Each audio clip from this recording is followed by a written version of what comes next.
Protections. The Green Route merch available now on sourkidsmerch.com. Due to suggestive adult themes and dialogue, this podcast is intended for adults. In other words, the truth is ugly, so we get ugly right along with it. Everything we say is out of love for ourselves, our people, and our community. Sincerely, the Green Route Podcast. I want to welcome y'all to the Green Route Podcast. I am GS. And I'm Marlissa. What's up, y'all? Welcome back. We are happy to be back. Yeah. We're going to get started, but we're going to let y'all know that in the end, I have to address all the comments. I need to talk to y'all about I gotta address that, but that's gonna be for later. I'm gonna pull the comments up and give you a few. We're gonna go over that later. A few at the end. That's fine. I'm gonna go. The ones I agree with, I'm gonna be like, you right. All right. The ones I disagree with, I'm gonna say, nah, you full of shit. Bit. All right. So we're gonna start off. We have had a turn of events in regards to Israel and Gaza. Mm-hmm. Allegedly, now this has been on all the news. I like that. Allegedly, all the news outlets are reporting that Biden himself is choosing to hold back on sending weapons over to Israel out of concern for how they're going to handle them in Rafah. Yeah. So apparently, again, allegedly, we don't really know because again. We ain't no benevolent ass country. Yeah, we're not. Yeah, this ain't no benevolent ass country. But let's be clear here. Student protests, civil unrest, these things have worked in the past. So we don't know how much these college campus protests are affecting it. We do know that he did make a statement when they asked him about the protests. He gave a very stern. Well, when asked, do these protests, will they affect how you handle going forward the Israel conflict? He gave a very stern no. Not at all. He said no. Mm-hmm. So that was a weird no because I'm not going to go on a tangent, but I'm just going to say that was a weird no. So we don't know why. Yeah. Okay, a little context, y'all. So we know that there was an arms pause. A single shipment apparently is not being sent over, and it's estimated to be 3,000 what they call heavy bombs. So these are the bombs that could absolutely do the most damage. So we should point out that we haven't stopped any shipment. Matter of fact, there have been shipments that we didn't know about that came out after the fact. And come to find out, he was sending them over using executive order, right? Without the okay of Congress. So one shipment probably will not hurt Israel. But why it's so important right now is because of what's happening in Gaza. So you have Palestinians now being told that they need to leave eastern Rafah, which is the most southern part of the Gaza Strip. So if you look at the entire strip, you had, I think it was 1.2 million Palestinians taking shelter there because they were told that that's where they were the most safe. Now, we know that's not true because Rafah has been absolutely bombarded by airstrikes for weeks on end now. Thousands of people have been killed in Rafah. So they were told recently, hey, you need to leave eastern Rafah and go to a humanitarian area because we're about to they dropped leaflets. They dropped leaflets, and then they were saying they sent text messages to folks who still had cell service. So they're dropping leaflets. They're making announcements. If you still have a signal, you're getting text messages from the IDF telling them that you need to leave. It's being reported by the UN that 50,000 Palestinians have already fled in the last 48 hours because of this. The ground operation has officially begun. So, number one, we stopped the shipment, right? This one single shipment, and it's not even a stop, it's a pause, is what the Biden administration is calling it. The second thing that I do want to point out is that the Biden administration was supposed to give a report to Congress today. Today was the deadline. The Biden administration came out and said, we're going to be a little late. The report was supposed to look into and investigate whether or not Israel was using U.S. supplied weapons and military equipment to commit genocide and to break international humanitarian law. I think everyone in this room can say with unequivocal yes. Yes. but so that's the other thing. So this pause, in my opinion, and then I'm gonna pass it back to GS, is not because we are actually concerned. This pause is political because of the protest, because those of us who are refusing to spend our money in certain ways, because Biden knows that he is losing the base that the Democrats every year, every 4 years, every 2 years will absolutely depend on because of his action around this war. I think it is solely a political move. I don't think they give a damn about whether or not these heavy bombs are being used to snuff out Palestinian lives because they didn't care before. They did not care before. We're already at almost 40,000 lives lost. I think this is interesting because when I think about Biden being a Democrat or on the left, not a leftist, not far left, but just considered left, it's like you are legitimately aligning yourself with a right-wing government. Like this is what happens when you have a right-wing leader. They have ideas about the progress of their people, and usually right-wing people usually believe that death, destruction, getting rid of an entire group, displacing a group, moving a group out, or stopping a group from coming in. It's like, that's like right-wing, like playbook. And it's like, y'all are aligning yourselves with them. But also it goes to show that the Apex are okay with aligning themselves with either side, because I want to say I saw a post, and I don't know how true this is, but it was like all 17 of whoever, it was like 17 there were 17 people who were running for office. I'm not sure exactly what level or how far it was, but they all were like APEC backed and they all won. So allegedly. Oh yeah, they're calling it the war chest. Like they're pulling out money from the war chest to like make sure that the next election is pretty much bought and paid for. It's just one of those things where it's like, it's the fact that this is coming out of American dollars. And it's like the people who we would expect. This is how we know that the ideology is bullshit. Like we literally, number one, quote unquote, left-leaning government supporting a right-leaning government. And then we're watching these protests in which these legitimate white kids, very white students, Republican-leaning white students, Republican figures for sure, leaning more towards helping Israel. And it's like, y'all are the ones who are for like America being for Americans. Like, if we think about if this was like, quote unquote, the Taliban who's been paying all of these Congress people, if we were thinking about one of these groups that we don't care for, if these people were paying, these governmental entities paying or determining who wins because of all the money they're pumping in. It's just like, how do y'all not see that? Like, how do y'all reconcile that? Like, to be quote unquote so super American, yet there's this entire government entity putting money into like our system. So it's like, it was funny because I was scrolling and I was looking at like TikTok stuff, and then it was like, it just snaps at me again. It was like one of those contradictory things. It's like our government is painting TikTok as dangerous, as bad for our youth. Yet we're literally giving money to a institution that's actually killing people. But no, TikTok is dangerous, and we need to sell that. They need to sell that to us. But we're giving money to a group that's killing innocent people. There's no doubt that these people who are dying are innocent, because some of them aren't even from that place. Like they've attacked journalists. They've attacked people who were just coming there to come with aid, and they were from like fucking Canada, all kinds of places. Like, they're killing innocent people, but TikTok is dangerous. I was having a conversation just before I even got here about how we tend to shift like the thing that we should be focusing on. We shift our attention from the thing we should be focusing on to like just some random shit that the government like pulls out of its ass to have us focus on that week. So TikTok, in my opinion, is one of them. But then like we were talking about a friend of mine actually who has stage 4, and she's not even 40 yet. Not even 40.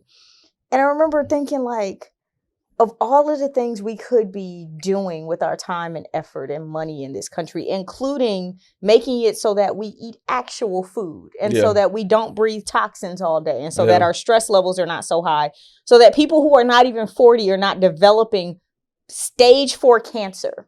That's insane. Instead, we want to ban TikTok and fund the leveling of the little strip of land that brown people over in the Middle East had. Like it's fucking insane to me. It's yeah. So yeah, y'all, we don't know why Biden is why they're pausing this. We don't know why they're pausing it, but I'll say this: everybody keep working. I saw some more encampments pop up on some of the universities. I'm happy to see those. Everybody who's still fighting, everybody who's still talking about this, everybody who's still mentioning on their podcast, dropping information in TikTok. Shout out to the people who are on the ground, the people who are actually dealing with that shit firsthand. Yeah. I like it. All right, what we got next? All right, y'all. So next up, Ole Miss. We have to look at Ole Miss. Now this is interesting because there's this video that's going around that just kind of shows how much progress or lack thereof we've made, and it just shows in these southern schools how these counter protesters is what they call themselves are showing their ass. Yeah.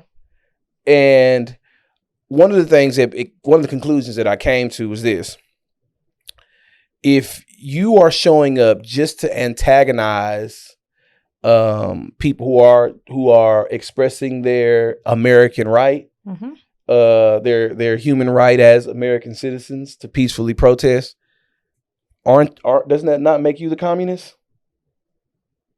Like, if they're going against the government and they're saying what the government is doing is not correct, it's not right, we don't like it. Again, they're not shooting anybody, not shooting anyone. They're not being violent towards anyone. They are, again, using their First Amendment right. Yeah. And you see that and say, I disagree with how you're disagreeing with the government. You need to stop. And I throw fireworks at you. I do monkey sounds at y'all because that was another level of racist bullshit they was on. I do all this. I fight. I get in y'all face. I do all that. You're snuffing out a voice. You're intentionally snuffing out a voice that's of dissent. That's communism. That's a part of communism.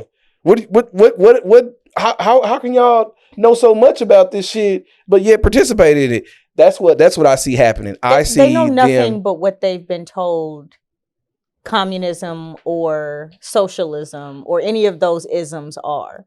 And so I've learned that people who scream things like that usually learned it in passing or around the dinner table with people who didn't have a fair and like a truly full view of what it actually is. I would argue that for sure, that they definitely have a more limited view of it, and just the fact that I'm now starting to realize nothing logical comes from that base. Like the right wing base, and this is even deeper. Again, we're talking about their children or the folks who are on these campuses antagonizing the people who are protesting, and it's just like I would argue they have a very limited view, very limited understanding of what it is, and also too, I think that everything is bad until they do it. They can call it out within other groups. Yeah. And it's just like, how much longer is that logic going to work? Like, I'm just waiting for the day to where you just pull the wool off and just be like, nope, this is our country and we're just not letting that shit happen. I don't give a fuck who you are, where you from. I don't care what laws we said we have. I'm just waiting for them to just pull the cover off and just be like, just be explicit. These are rules that I have for you. These are rules that we have set up for you. Right, to keep you under control. But when I want to run up in my Capitol and tell the police to get the fuck out of my way, that means they're supposed to move, goddammit, and quickly. So I'm realizing that I didn't even think about that aspect. That's another. Yeah, no, it's it really is almost like a Jim Crow set of rules wherein you have to behave and govern yourself this way.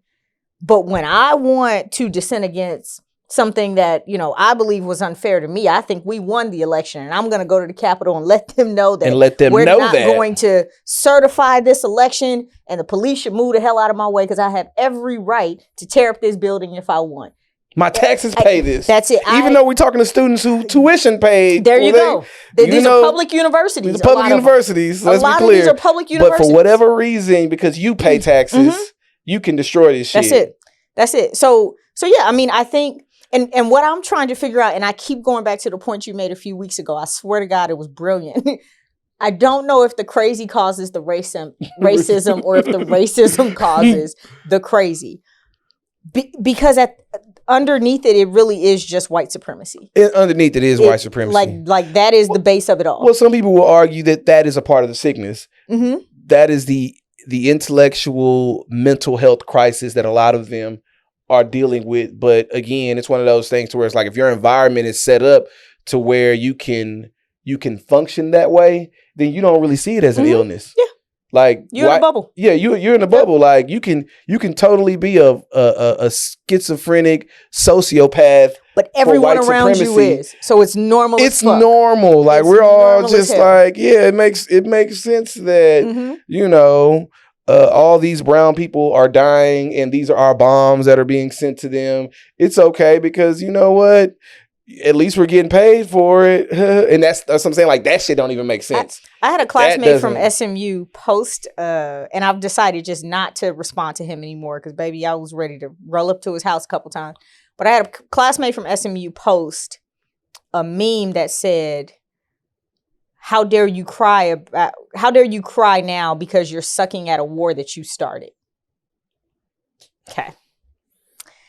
And I remember looking at that meme and thinking, it's so incomplete in its context that it's not even funny. Then I went to the comments and everyone, exactly. They're crying now. They fucked around and they found out. And I'm just thinking like, this is why they're banning books. This is why they're taking certain topics out of school. Because if you teach the full history, they might actually have the opportunity to make a logical connection to say, actually, I understand why a group like this could crop up from being occupied for decades.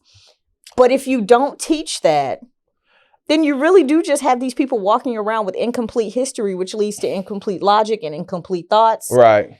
And here we are. My last point to that point. Even then, it's like, I don't know, is it the lack of information or is it the fact that they don't even care to hear any information that goes against their idea of white supremacy? There's like this idea about white frailty. And again, they show it in how they delete books when it comes to their children. And it's like, I don't know if they even care to know, because we have to understand this. It is for real my last point because our 10 minutes is up on this. When we think about things that have happened in the past, looking from their lens, it's totally different. They see, like, we might be like, damn, these folks came over here because they wanted to get away from their government. They wanted to have the freedom to clearly kill Native Americans and do whatever they wanted to do. For them, they look at it as, we conquered. This is what we did to conquer. That was part of the comment. This is it. And it's like, for us to gain America, we clearly, what we did worked. Like they're not even looking at it from the perspective of how brutal and how terrible they had to be. Yeah. They look at it as the end justifies the means. And we don't look at stuff like that. Not at all. We're like, if we got to go through this, if we have to subjugate people and do all this foul shit just for us to be, it's not even an option. We're not going to do that. It's not even an option. But no, they're like, look at America. Look at the America that we've built. We did what we had to do.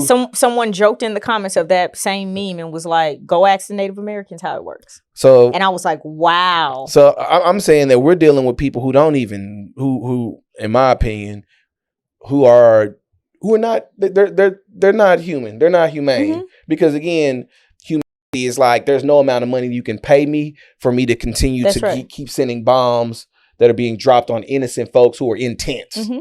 There's no amount of money you can give me. But for others, like, you can't be human accepting money to be okay with that. I remember last week when we were talking about how colonialism and slavery impacted the white psyche. Oh yeah, that is the argument right there. That's it. Right, that it stole their humanity as well.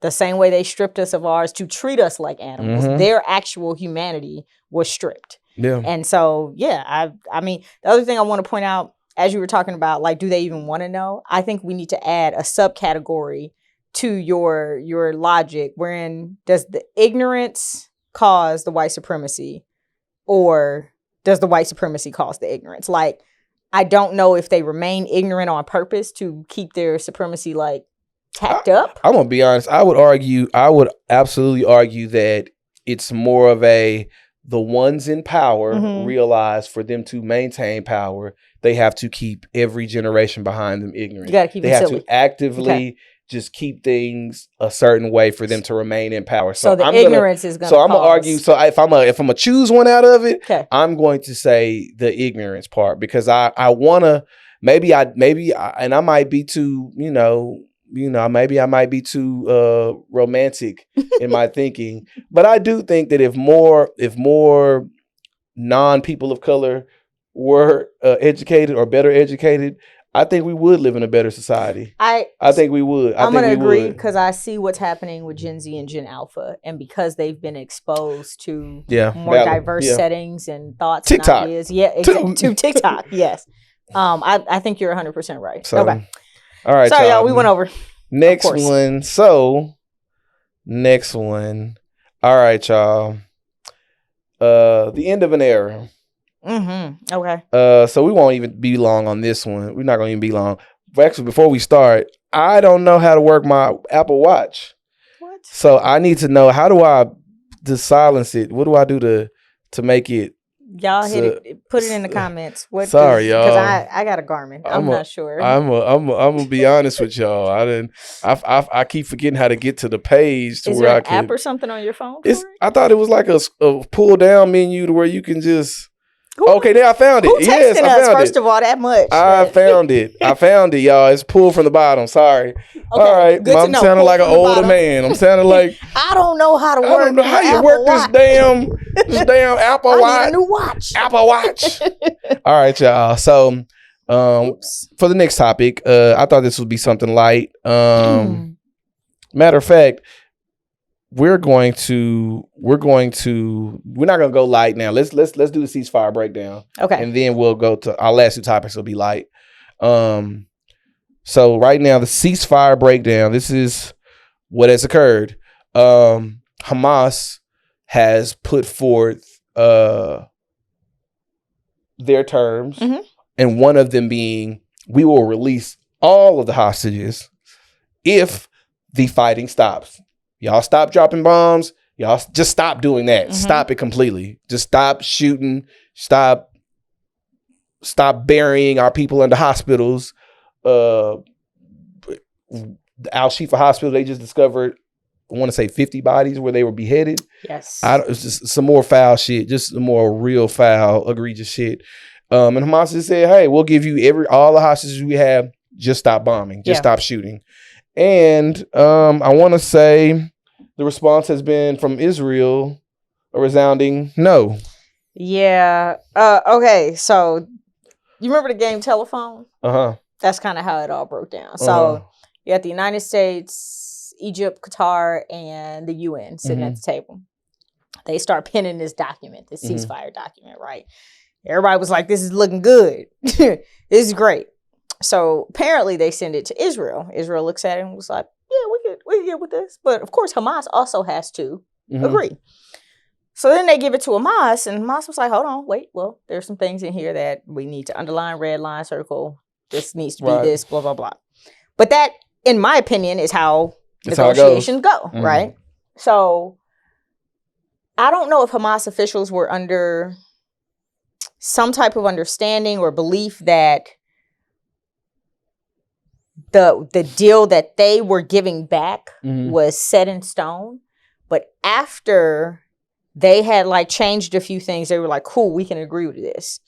And announced that they accepted a ceasefire deal from Qatar and Egypt.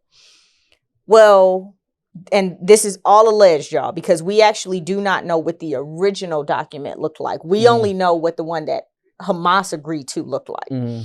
So allegedly, the new document that had a couple changes or whatever goes back to Israel. And Netanyahu looks at it and was like, nah, this is not what we said. This is actually far from our demands. All of that. High level, the ceasefire deal that Hamas agreed to was a 3-phase plan. Each phase was 42 days, I believe. GS just said that there was a hostage exchange, so we'll give your hostages back for so many of our prisoners. We want you to immediately stop the fighting. This was going to be a permanent ceasefire too. This is what they wanted. I hear that was one of the big difference, that Israel had agreed to, I believe, a 40-day pause. Hamas said, no, we need a permanent ceasefire. Like, they were like, we ain't trying to fight you no more. Like, we're trying to chill. What was going to come after that was a total removal of Israeli troops from Gaza. They were going to start rebuilding.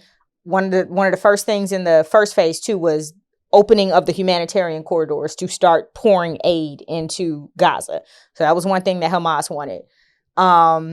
Israeli soldiers for the rest of the hostages, blah, blah, blah, rebuilding plan. There was a plan about, what do you call them, utilities, so getting electric, water, gas, things like that back up and running so that people can function and actually live in the Gaza Strip.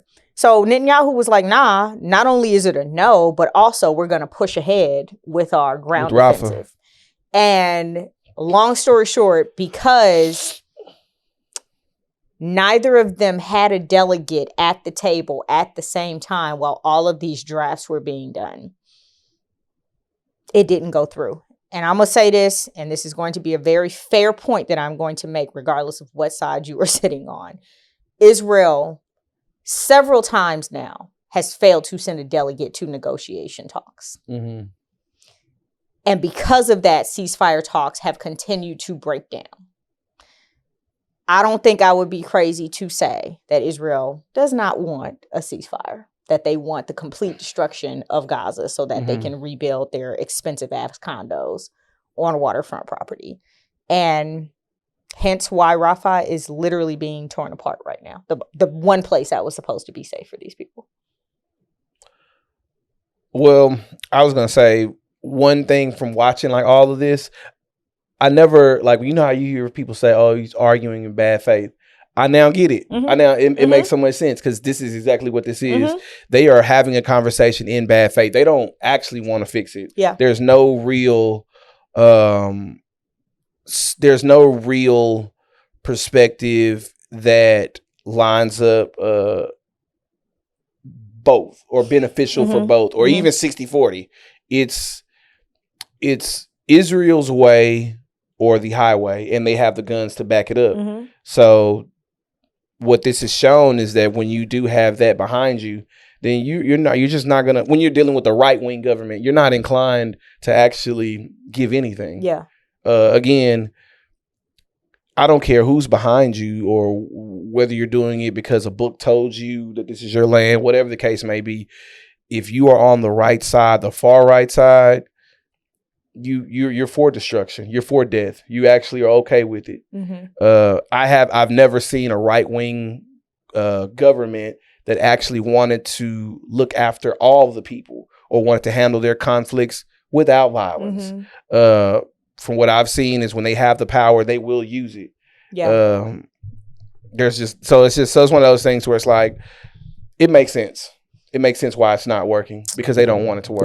There's no interest. And what they came back with was, but we're committed to continuing ceasefire talks. I was like, I mean, again, it's the same perspective that,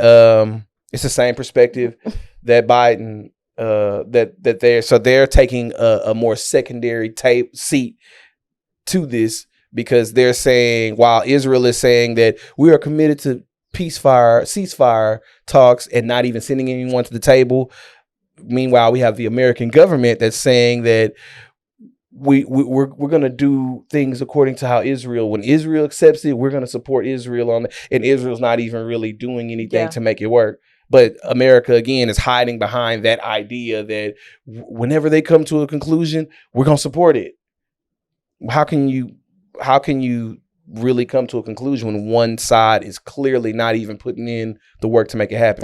That's it. And they don't have to, because you're going to send them guns. You're going to send them guns anyway. Like, you can't. You're not going to, what, you going to force them to do it? No, you can't. Right. So again, it's this is so dangerous, because I hope and I pray that someone on that side, American, who's on that side, I hope that they get a chance to, I hope that they get a chance to experience what it's like letting a foreign government have so much control. I hope we all live long enough to see Israel do what's best for Israel at the behest of those folks. Because again, we already know there's some bullshit. Yeah, we done already felt it. Right. But let's let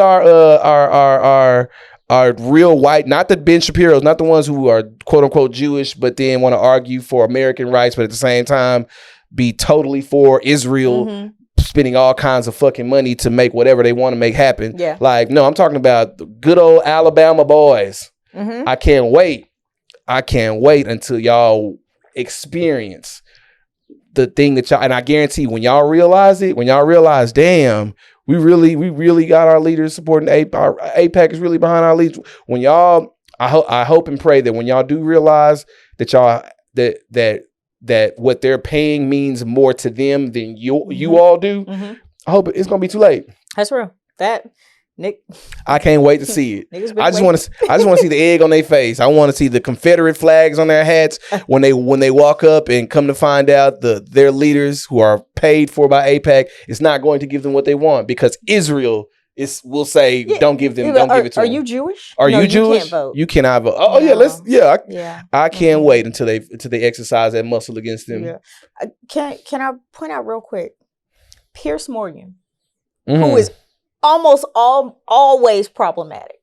Just, was it earlier this week? Last week, Cornel West was flipping out on him, right? Because of some bullshit that even Piers Morgan said something worth something earlier this morning. Because he's definitely been on some, but what about Hamas? What about Hamas? What about October 7th? And I don't know which conversation got him. Cornell did it? Cornell cracked the code? There were several. There have been so because he's had some people on there. Hassan, I know I'm a follower of Hassan. I'm a fan. Yes. Hassan been getting him together. There's another, I think her name is Amy. There's another journalist who been whipping him into shape. And I don't know if he sat down one night and was like, fuck, I'm on the wrong side of this. But literally, he sat with an Israeli official late last night, early this morning, and got him together. And I just remember, I remember thinking, like, what am I watching right now? When Piers Morgan is on the right side of some shit? I'm going to say this again. It's words.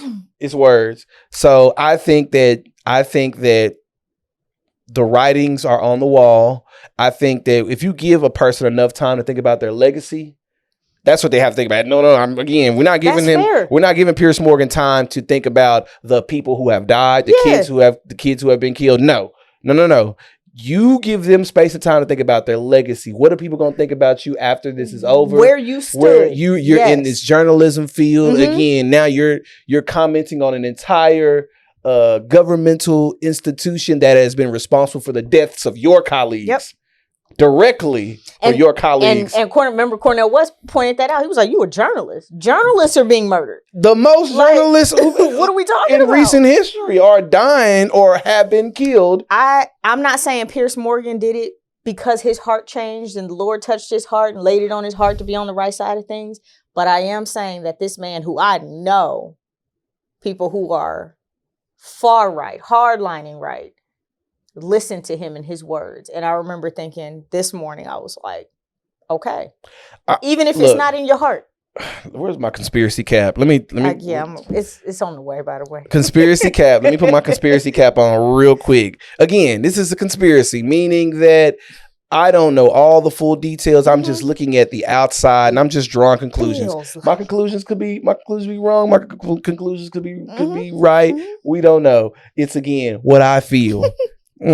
So let me say this. I sincerely, the same way we're looking at the Pierces, the Pierces, the same way we're looking at, certain political figures, changing their tune. Again, we got Bernie Sanders.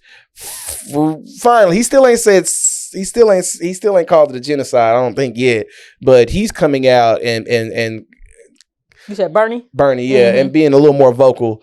There are people who are coming out and really saying things. My point is this.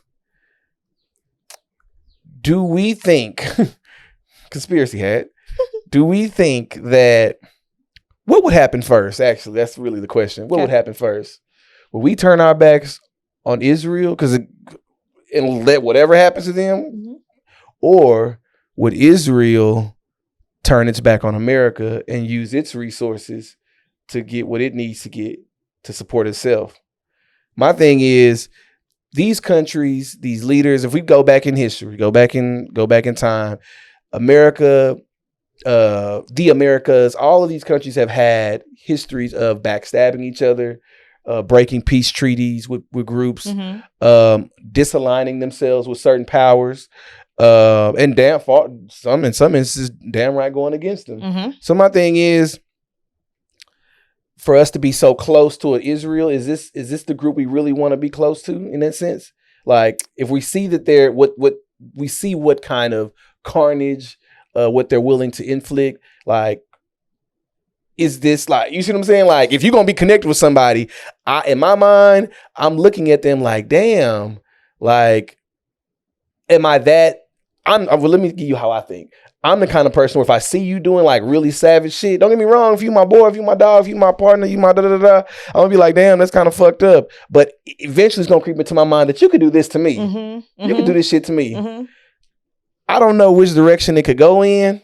See my eyes? That's my conspiracy eyes. Yeah. All I'm gonna say is that if one gets back into the corner, again, we talking about people changing and this is the end of this part. I'm sorry, we done went too long, but what's my end of my part? My part. Could something happen? Is what I'm saying. Could something happen? Could somebody say on our side, quote unquote, the American side, like, you know what? We've spent enough money over there. Too much. You know what, Israel? If you can't figure this out, then we're gonna pull our resources out. We actually, this is not worthy of our investment anymore.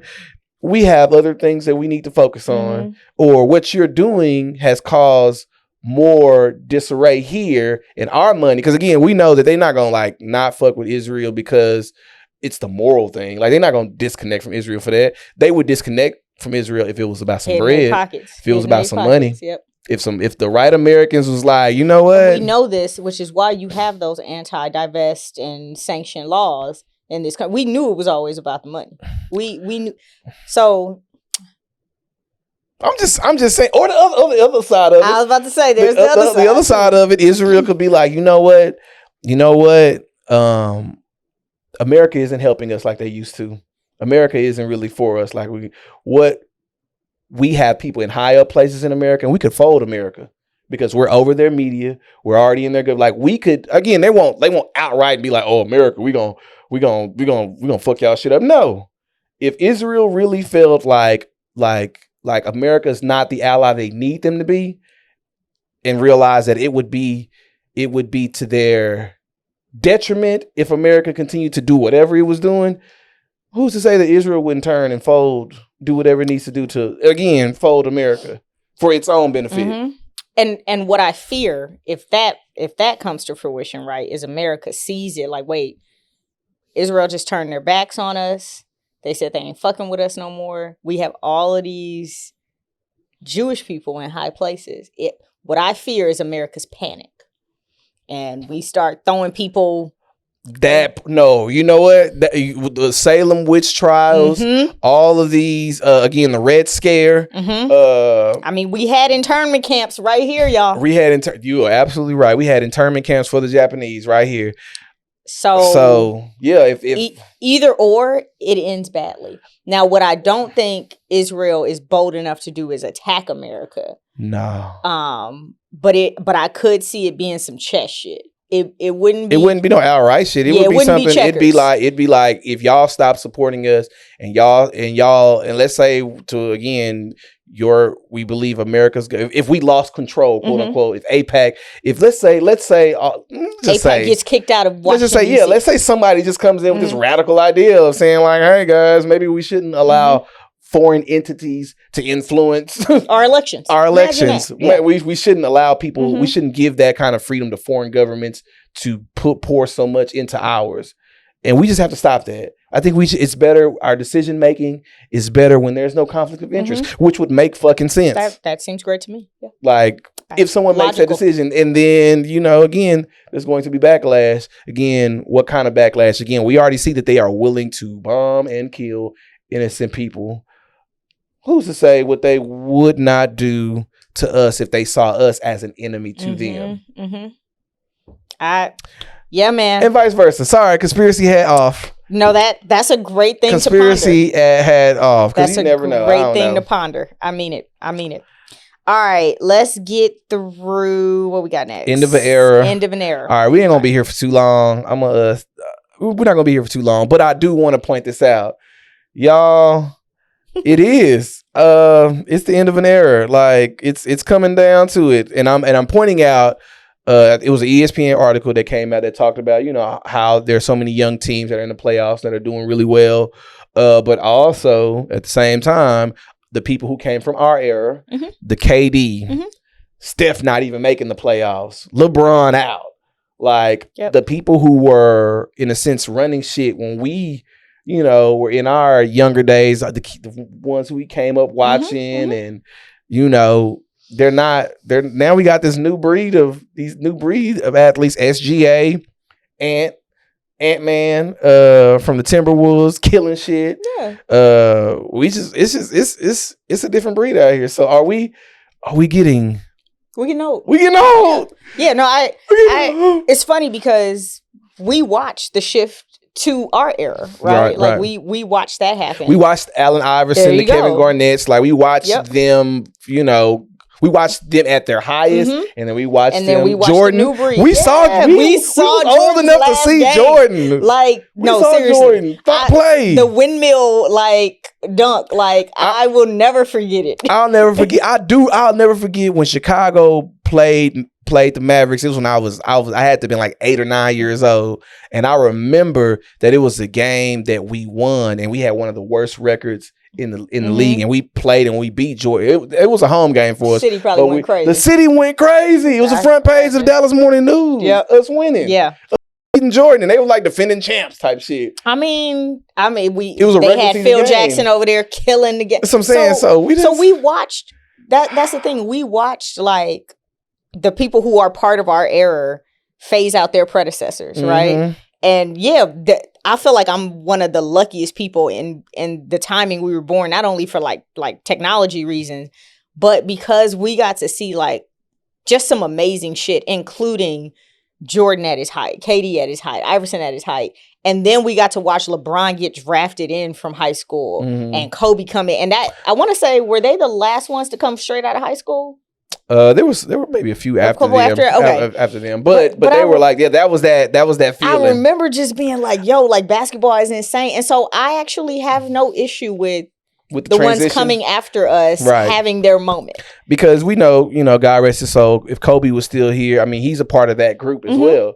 And don't get me wrong, every superstar can't remain a superstar forever. So I could see Kobe, because I mean he had when he was on his way out, he had hit that that was the 80-point game. Yeah, it was but I mean, yes, but Yeah. They But just kept feeding him I'm the saying, ball. yeah. So I'm saying, like, hey, bro, you about to be, let's go ahead and get you there. Bam. But my point, 20%. my overall point is that eventually he would have been a part of the LeBron class, and he would have been a part of, the that group. He was actually kind of a middle child in between the Jordan era and the LeBron era. I got it. Yep. You know what I'm saying? Yep. Like he was playing with Jordan, but then he also got a chance to experience what it was like playing with the new LeBron, with the kids, with the young cats. Yep. So it just was like it would have been interesting, to see how he would have done this. Because I could definitely see. I think he would have retired. I think he retired happily, and he would have been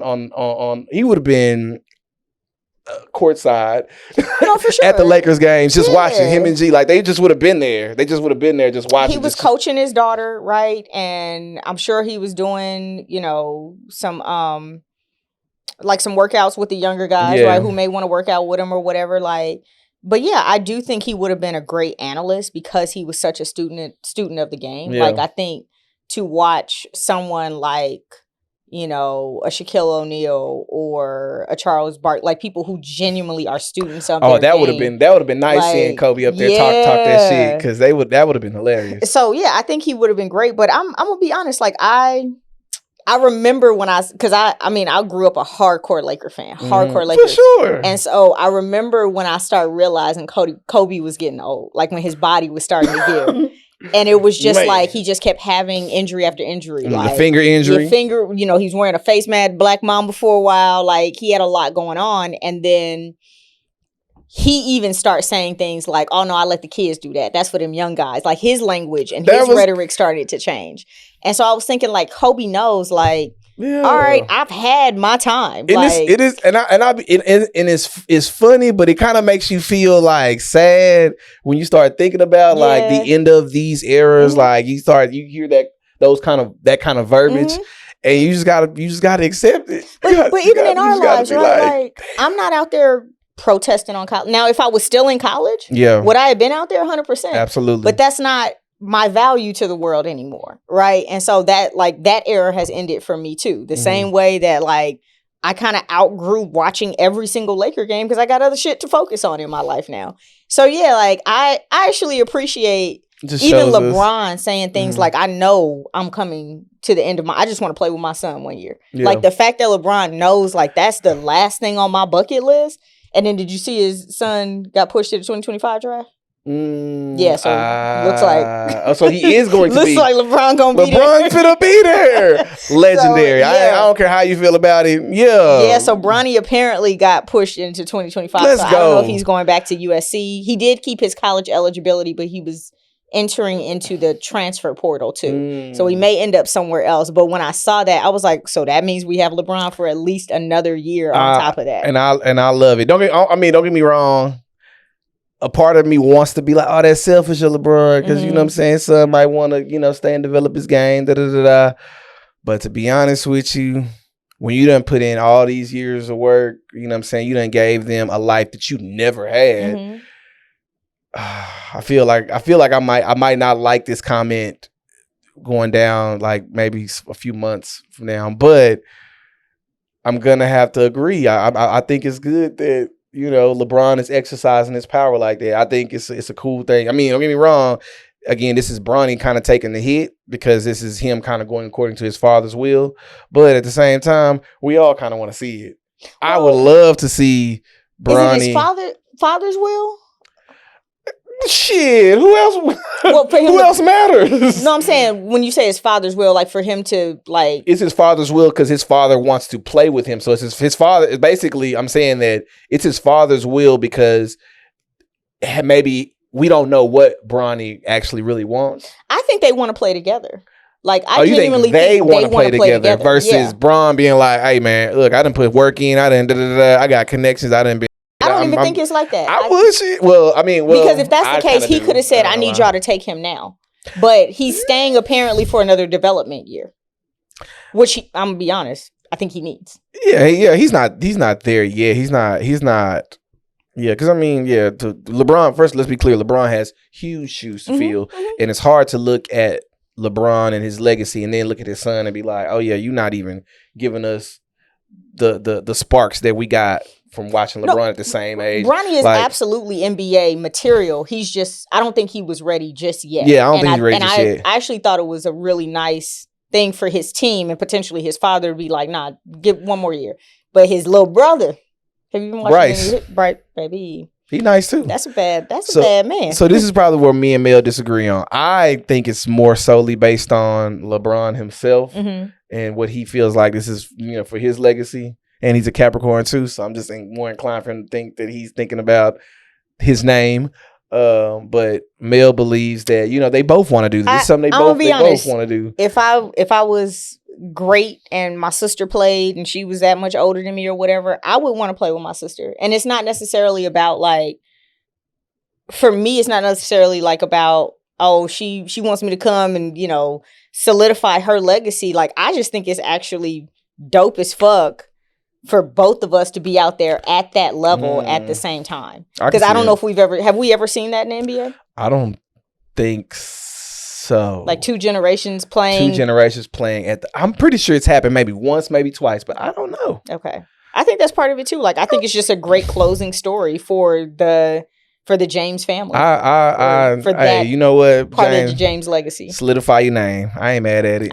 Hey, listen, they are a family who knows how to be in the media. They are all well media trained. Shout out to Savannah. Shout out to the family. Give my love to the family. Seriously. We trying to be at a cookout or something. You know what I'm saying? Listen. All right, y'all. Our last and final topic. Yeah, come on. Our last and final topic. We're going to have a special guest. I'm getting off the mic right now. We're going to spend some time discussing. I'm gonna produce the rest of the episode. Give me 1 second. So I'm going to. Hey guys. All right, y'all. So for our last topic, we have brought in our engineer, and so we're going to discuss some recent happenings, the Drake and Kendrick beef, with respect to the most recent thing, the shooting that happened outside of, not too far from Drake's home. So, unbeknownst to us, we don't have a lot of information about the dealings of the gang culture and everything that's surrounding Drake right now, or that's. Well, alleged. Again, everything that we're saying is alleged. Right. Nothing what we say is factual. We don't know. There is no proof behind this. All of this, again, is alleged. Right. So, we're looking at how deep this shit goes. Mm-hmm. So, before we even go dive into it, my first question is, how did Drake end up connecting with gang members, and how does that connect to the recent shooting? Well, from speculation, right. Allegedly. Apparently, it's because he's, I kind of see it as a nice guy upbringing getting tested. Right. When you get tested multiple times, maybe you start going another route so you don't get tested again. Mm-hmm.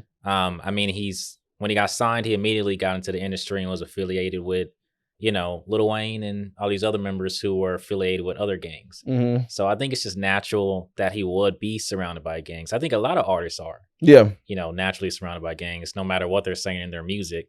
But we have been seeing Drake say it more often in his music, maybe since after 2015, I'll say around there. He has been more yeah, I do this, but people haven't really been. We pointed out lines of y'all gonna make somebody around me catch a body like that. That was one line. Another line he talked about, I can rap about how I've never committed a felony, but the people around me cannot say that. Mm. So he's opened himself up to be criticized about his relationships with these groups that he himself didn't really grow up around. Right. And now it's manifested itself into actual real altercations in some ways. Right. Allegedly manifested itself. So I'll just give you a quick recap. I'm not gonna go fully into it, but So back in 2009, he got robbed. Around that time, I think that's when he decided to start affiliating with more protection, right? Because you don't want to go into your own city and not be in a safe environment. So that's when he started to connect with these other gang members. And now you see he has a lot of people in his crew. And even Kendrick mentioned, snakes in your crew. A lot of people have been talking about when you're at that height, are people actually loyal to you, or are they more there for the money? But recently, let's go to recent events. Kendrick posted the artwork on his latest song, calling Drake a pedophile and all these allegations, right? But he posted the artwork of his house. Now, a week before The Weeknd, there's been talks about The Weeknd and Drake beefing. He said it on his songs, dissing. The Weeknd's one of the many people that dissed Drake recently on Metro Boomin's album. And what did Drake specifically say about The Weeknd and his people? He said nobody in your crew basically is shooting. And he's actually also said that. He said nobody in your crew is a shooter, right? And then he also said that nobody wants to hear that from a singing guy. They want to hear it from a hip hop guy. So he's questioning the legitimacy of The Weeknd and I guess whoever he's affiliated with, because again, we're not talking about camera shooting. We're talking about like shooters. Like, we know Drake at this point knows better than to make comments that are, double and triple entendres, because he doesn't really mean shooters. Like, I mean, whether or not you think he's gangster or not, that's what he's talking about. Right. He's talking about, like, you ain't got nobody who's going to do anything. Right. And then coincidentally, before that song dropped, The Weeknd's manager got shot at. His name is Cash XO. If I'm saying that correctly. His name is Cash XO. His house got shot at, and one of his security people got hit. And now we're looking at recently, Drake's mansion got shot at. And what happened there? One of their security guards got hit. So people believe this is a retaliatory. Yeah, retaliation. This is a turf war going on between OVO and XO, because they both have affiliations with different gangs in Toronto. So I think it's interesting because a lot of people were like, why isn't it Kendrick and Drake? Like, Kendrick and Drake, they beef is soft. Where, like, they ain't talking like, how they was in the 90s. Because some people ignorantly do want to see people get killed. They do want to see violence like that. And they're like, where is it at between them? And then actual violence is occurring between groups, or allegedly between groups. And now we're like, nobody's really talking about it. Honestly, like, now it's like if you're paying attention, like, now it's like, people are, this is not like records. Somebody's getting shot. Like, people are becoming harmed. And that's just not, and the only reason why I don't think it's like no stage shit is because when people get shot around you, that automatically invites the FBI, the police. That automatically invites that. And don't get me wrong, while I do think Drake has enough money for lawyers, for all these things, the last thing he probably needs is for people to just be snooping around and who he's affiliated with. Because we all know that, of course, if you got connections and everything, you can get away with a lot. But all it takes is one thing or pissing off one entity for that to flip on you. So that's why I'm actually more inclined to believe that the shooting that happened at his house was a legitimate shooting. Yeah, I think it was legitimate in retaliation. I also think it was planned to happen around this time. And that's because even one of the detectives that was on the scene, he was like, it's interesting that this happened around the same time that Kendrick Lamar dropped his diss. I think they're using the heat from that for public opinion to be like, oh, maybe this is Kendrick. Maybe this is, I mean, yeah, if I'm thinking like a criminal, and I'm thinking about retaliating, of course it makes sense for me to do it while you're at the height of your issue or problem with someone else. It's less likely for it to be connected with me or my camp. So, I mean, that part makes sense. Yeah. But my question would be though, like, I mean, not why now, but what happens next? Like, what do you think? Just from what you've seen, is this like, okay, bam, bam, somebody that got shot. Now we can like relax? It depends on. Because I get what. Okay, go ahead, continue. Sorry.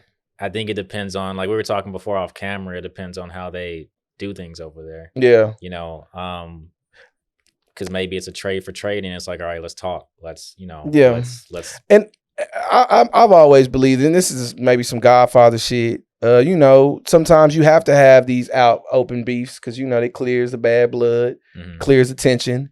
But we have my podcast partner who just doesn't believe. She don't really be believing they gangsters. She don't know about this shit.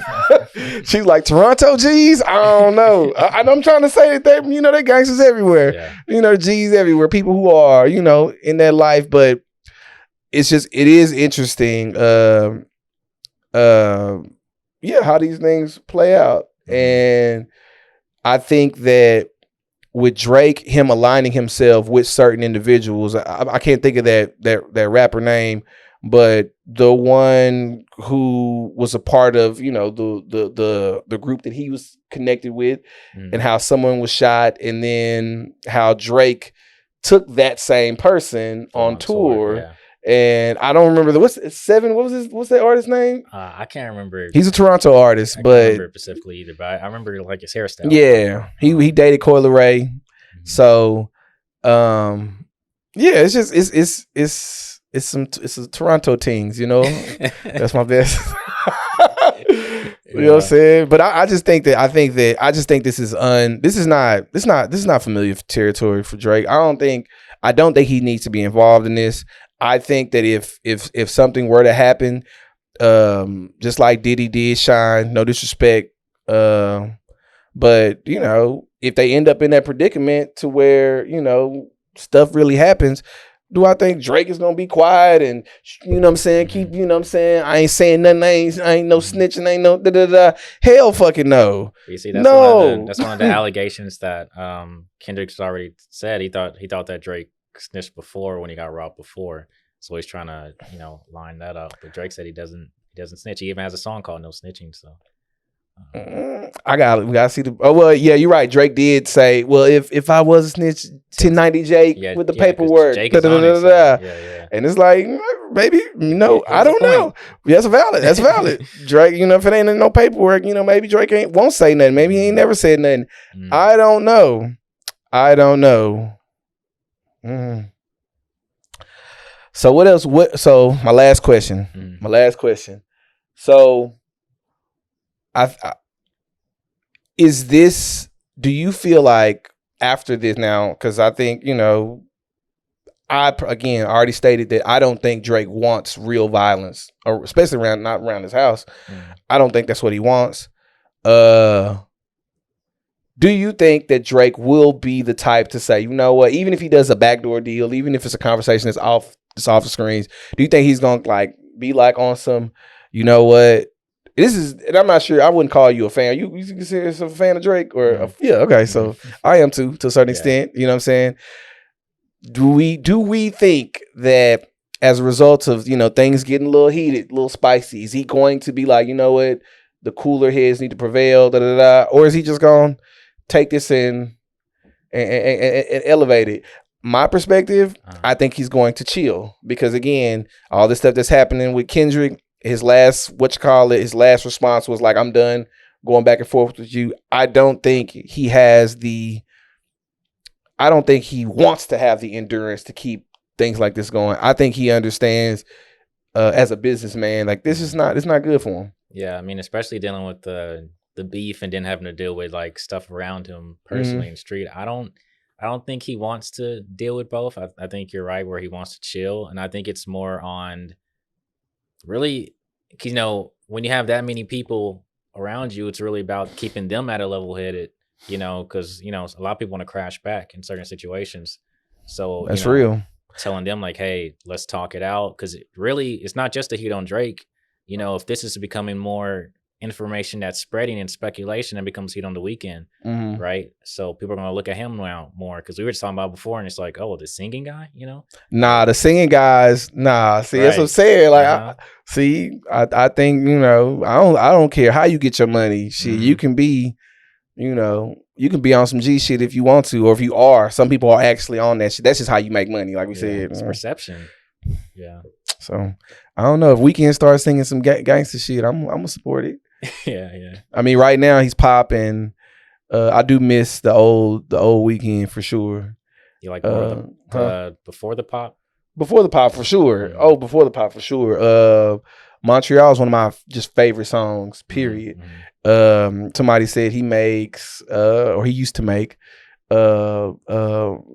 funeral home strip club music, and I was like, it makes sense. Haunted strip club music, yeah. And I was like, yeah, I love that shit. Yeah, but we'll see. Would you rather them? Because a lot of people love like Drake and The Weeknd's collabs. Would you rather them like get back together? Take your nose off my keyboard. Because they're supposed to have an album together before they started like fully. Before they start having issues. Yeah. To be honest, artistry wise, absolutely, I would love to see them do something again. I would definitely take a listen to it if they were to. But do you think after this whole situation with Drake going against like 20, 30 people that he's kind of done? I personally think that, again, I think working with people. Yeah, no. I think the only way that you can bring people back to, doing work together is if they hash everything out. And now, are they hashing it out in a way that's conducive to, being cool again? Probably not. Mm-hmm. But them hashing it out opens the door for them to possibly do business with each other. Mm-hmm. So I do think that, I mean, and in truth be told, like I said, when you don't feel a certain way, I mean, him and Meek Mill, they said some wild shit about each other in a sense. Not that wild, I ain't gonna lie, not as wild as what Kendrick said. But they kind of had, they're back and forth, but then they was able to just, come back together after some time. So I think that they're human like the rest of us and stuff phase, as long as nobody gets shot. Now, again, somebody got shot with regards to, that. Yeah. So I don't know if that relationship goes back. But again, Drake I don't consider him to be gangster. So he might actually be like, okay with somebody from his people getting shot and, making amends. I don't know. I don't know their politics up there. I don't know how they do shit. But detectives are actually looking into LA too. They're trying to work with the LA cops. Damn, man, they're gonna be in LA. They're gonna be cool because Kendrick mentioned Cash XO on his song. He said, "Oh, you're looking," because he basically, I think he was trying to say like, "Oh, you think Cash XO was the snitch, like the mole that's like talking," and then the next thing you know, that happened. So it's kind of like, okay, Kendrick knows about it as well. So everybody knows. But yeah, that's one of them things where it's like, when you start to speak about those things, even if you're in LA, I think people don't realize like the feds, the FBI, like when they be looking into shit, they really do like be looking into shit. And the hip hop police are real. They've been around since the 90s. And that's the thing that people don't really need to play with, because truth be told, they don't mind crashing out for the sake of getting a photo op. It's a famous saying from one rapper. I forgot who it was, but he was like, they'll let you touch down just so they can tackle niggas. Yeah. You know what I'm saying? So they'll let it play out a little. They'll let it play out for the sake of getting that, and they ain't giving a fuck about your fame or anything like that, but they will let it play out for the sake of them getting that photo op. Well, labels got insurance on artists, so if they die. And it gets even deeper. I would be telling Drake and Kendrick right now to be making sure that there are no entities that have third-party clauses that would alleviate certain responsibilities in the case that, I don't know how that shit worded, but it's worded similar like that. Yeah. So, in the case of, you know what I'm saying? Yeah, y'all better be watching y'all paperwork, because, again, they would love, again, for y'all to beef until someone loses their life, if it means someone else getting a big-ass bag. Well, yesterday, actually, there was a...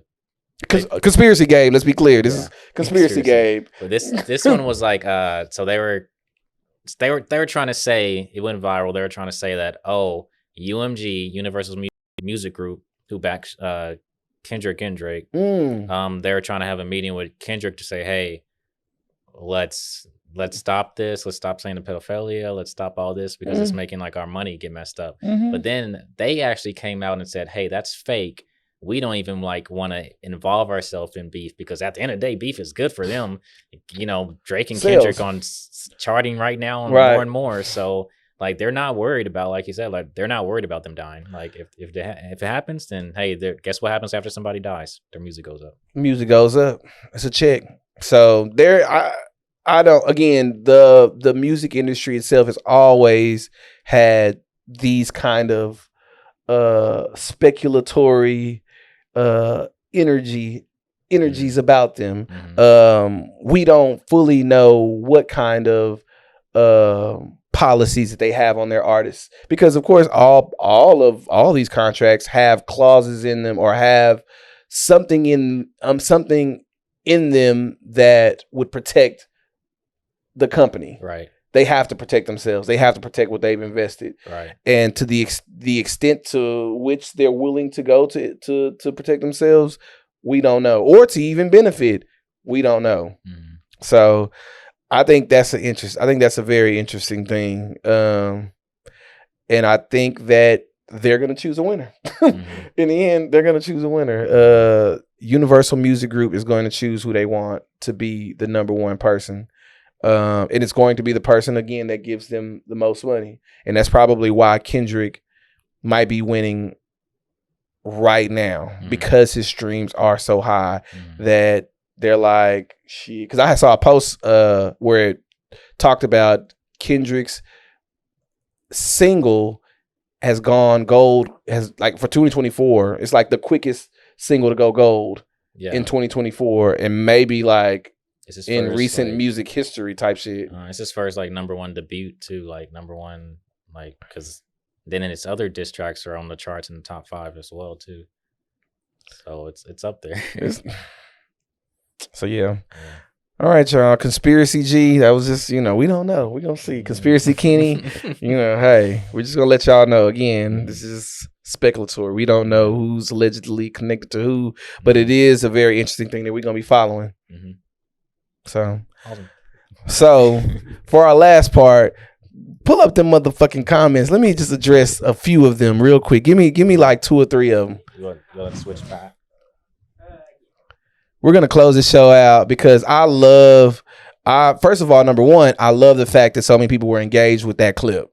So Ken, when you post this clip, that's the part I want people to know, like, disagree with me, agree with me. I love it. Like, I think again, we need people like me. We need people like me in the industry, or just in truth be told, as a citizen. Like, I'm pretty sure when Christopher Columbus and all the motherfuckers who came over here, all the Native Americans wasn't just welcoming. I'm pretty sure there was one person or a few people who was like, bro, I don't know about these motherfuckers.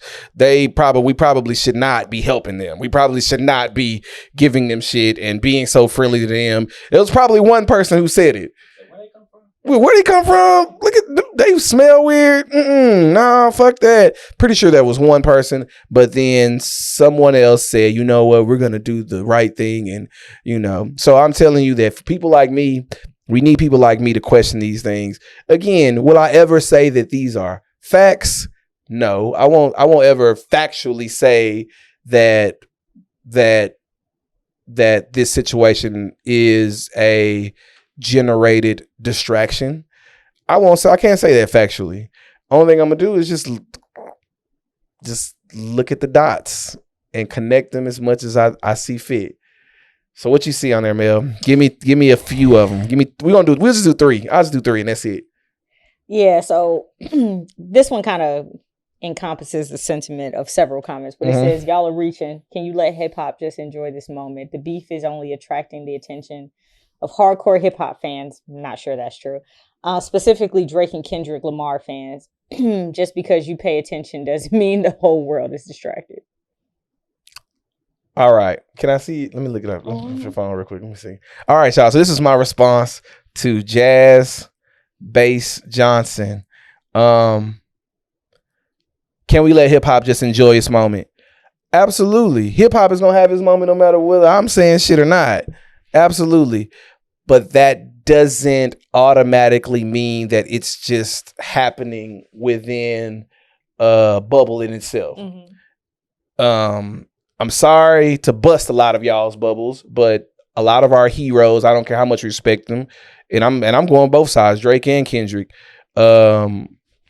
We can think highly of them as artists, as MCs, but let's be clear, they get checks from the same damn company.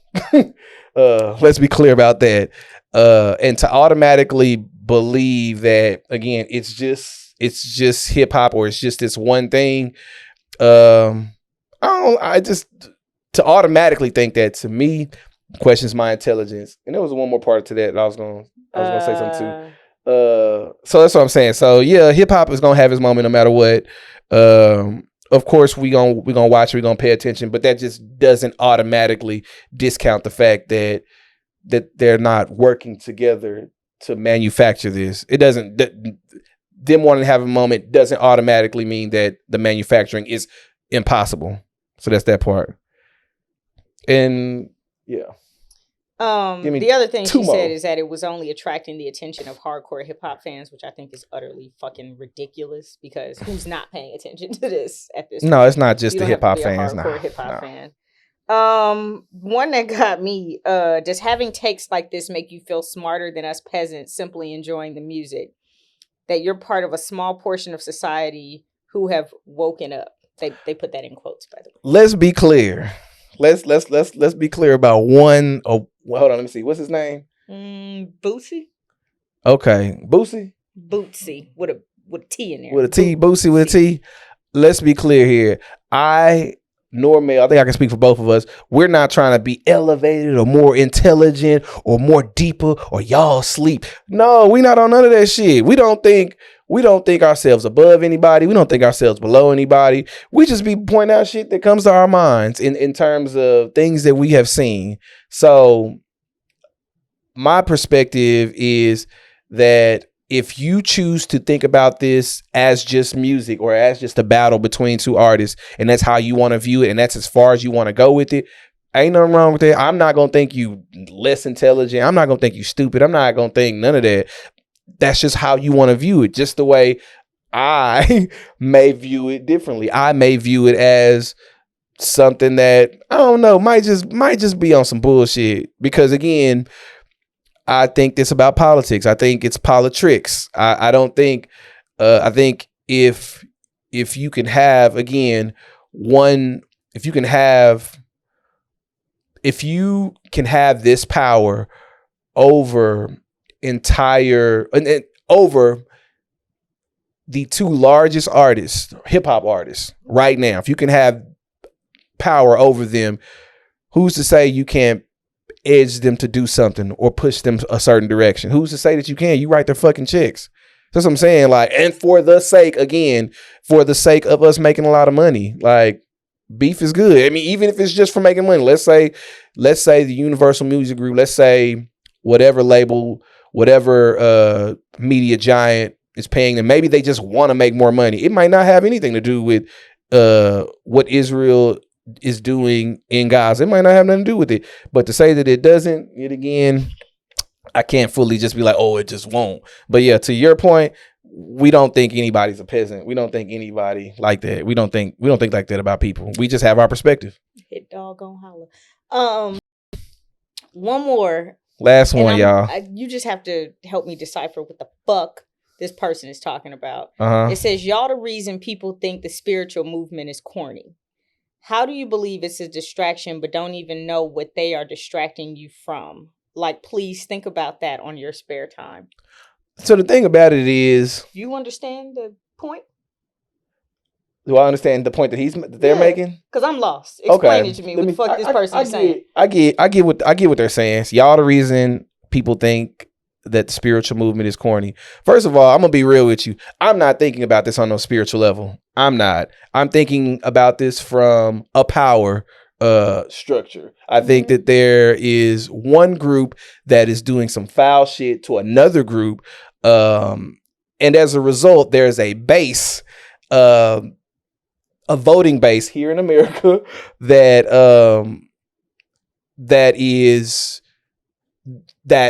the current president is losing.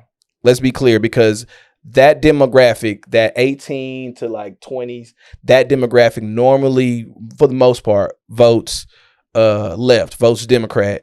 So I'm thinking in my mind, who do they listen to most? Who are the highest paid artists? Drake, Kendrick. In order for us to keep that distance in terms of them not really fully looking into what's going on, or just keep that distance between them, because we all know it's on social media, they are striving to make sure that you don't get information about Gaza. So sorry, open one more time. So my overall point is this. This isn't about anything spiritual. These are just the powers that be trying to continue doing what they're doing and keeping it as easy as possible for them to keep doing what they're doing. I think y'all be reading into like what we're saying too deeply. We're not thinking like that. And it's also, he says, how do you believe it's a distraction but don't even know what they're distracting you from? I'm gonna be real with you. I don't think anybody can say, unless you're actually a part of these groups, when they make business decisions in terms of what they're going to market, when they put together these campaigns, when they're trying to sell albums, how they do it is completely up to their boardroom. We're just the people who take it all in. We're just the people who consume. So we don't know why they campaign, why they market the way that they market. We don't understand why they put these things why they set these pieces up the way they set them up. They just do. We just know it's not being done for nothing. And that's the only part that I open the door to. I open the door to this, again, potentially being a manufacturer, allegedly being a manufactured beef, because we know it's happening for a reason. And you can say, oh, it's just two people who don't like each other. Right. You could look at it like that, and there ain't nothing wrong with that. But you do have to know that beef has been highly profitable. Mm-hmm. People have insurances on their lives. It makes money. It makes money in the least bit. Now, as far as it, again, them using it as a tool to distract us from what the genocide that's happening in Gaza, I'm just pointing out the fact that one side is directly and explicitly connected to an individual who's given a lot of money to one side of that war. That's all. Yeah, well, and that was a lot of the comments, right? Is people saying like, oh, everything is not a distraction. Just let people have a good time. Well, remember the last time we was having a fucking good time in this country was Super Bowl, and what was Israel doing? Well, we was in our TVs watching men hit each other on the field. Mm-hmm. So sometimes things are aligned just so coincidentally. So that while we're busy with our entertainment mm-hmm. and our beefs, whether it's on the gridiron, on the track, mm-hmm. there are things that are actually happening. Now, this spiritual comment, I genuinely don't know what you mean. Yeah, I'll be honest. Yeah, I'm just letting you know that for us, it's not that deep. Yeah, fam, it's not that deep. It's just not. We're not. As I'm reading it again, I feel like you're trying to sun us and be like, y'all don't even know what the real distraction is. Like, if that's and that's fine, and that's okay. Yourself. Just hey, maybe your own conspiracy hat, and I'm anybody. That's the beautiful thing. Anyone can wear this conspiracy hat.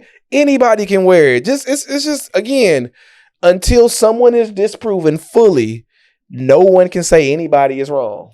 Yeah. Unless you can show me facts from their meetings when they've discussed these mm-hmm. two gentlemen, that they in their minds, or the people who are in those positions, that they in their minds are not even thinking about what's happening over there. That's the furthest thing from their mind. Unless you can show me that that's exactly what it is, then I'm open to anything. Yeah. So the same way you believe it may be something spiritual that's being distracted, we believe that things are put in our face so that as we're spending a few hours on this thing, mm-hmm. something over there is happening. Yeah, it's not completely out of the question. Is all we're saying. We just saying this is not out of the question. None of this is none of what they do is just solely coincidental. Oops. Sorry, and if you take everything as a coincidence, then I might question your intelligence. If you think everything or a lot of things are just coincidental. Again, not saying this because this could be coincidental. This just might have been the time for them to hash out their beef, and it might not have anything to do with the genocide in Gaza. It may not, and I'm open to that perspective as well. But I'm not completely closed. I'm not completely closed to that. So that's my perspective. It matters. My perspective. It matters. Conspiracy hat off. So how are you? Let's check in real quick. Man. I'm good. Yeah. I'm good. That's what I got today. I'm good. I'm good too. Okay, I'm good too. I'm good too. So bet. All right, y'all. So check us out. Green Route Podcast. Big shout out to Sour Kids Production. Shout out to Kenny being our guest. Yeah. One of our guest hosts. Like, follow, subscribe. All of that. And comment, I guess. Right? Keep commenting. Yeah. Keep disagreeing with us because we like it. Let's be clear. We like that. We fuck with it. We might disagree back and we might, we'll fight. We might, what I'm saying? But no, I appreciate it. Thank y'all. Appreciate y'all. Yeah. Like if you're so inclined, please disagree and we'll respond, maybe. And we're gonna keep saying wild shit too. Potentially. All right, y'all. Later. Right, peace. Still wouldn't be enough. And they are lucky that what black people are looking for is equality and not revenge.